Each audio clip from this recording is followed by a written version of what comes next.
भगवान कृष्ण कहते हैं तुम अपने विश्वास की उपज हो। तुम जिस चीज में विश्वास करती हो तुम वही बन जाती हो।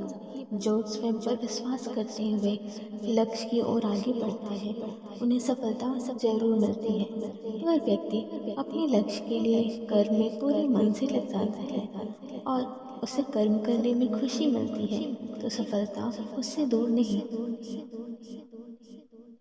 श्री कृष्ण कहते हैं कि शारीरिक कर्म से ज्ञान का मार्ग उच्च है और ज्ञान मार्ग से भी ऊपर ध्यान मार्ग है। ध्यान मार्ग से पर बढ़ने से ईश्वर को अनुभव किया जा सकता है। जो व्यक्ति मन और इंद्रियों को शांत करके पूर्ण विश्वास से अपना ध्यान भगवान में लगाता है उसे ईश्वर का ज्ञान और अस्तित्व अवश्य अनुभव होता है।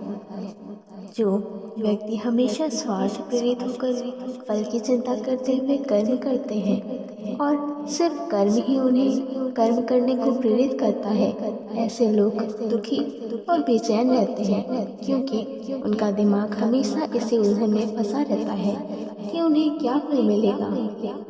स्वार्थी व्यक्ति सुखी नहीं रह पाता और ऐसे व्यक्ति से कोई भी संबंध नहीं बनाना चाहिए। इसीलिए स्वार्थ से ऊपर उठें और दूसरों का हित भी सोचें।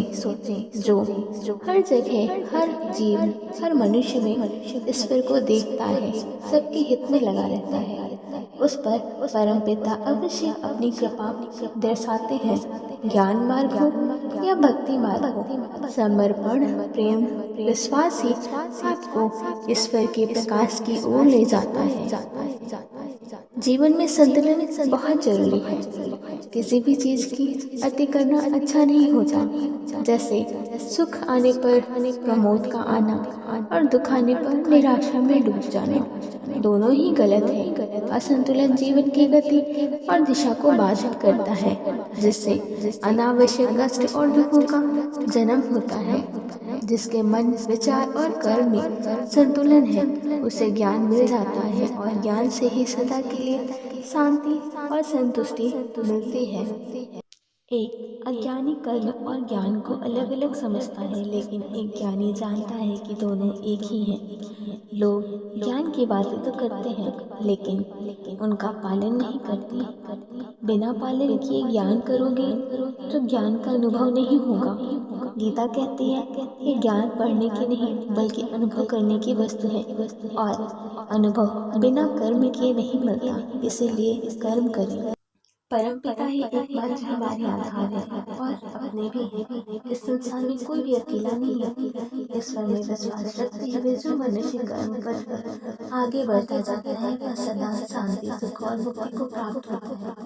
भूत और भविष्य की चिंता करना तो व्यर्थ है, वर्तमान ही सत्य है। जो भी पूर्ण समर्पण से ईश्वर की शरण में आता है और उनकी सेवा करता है, परमात्मा उनका कल्याण अवश्य करते हैं।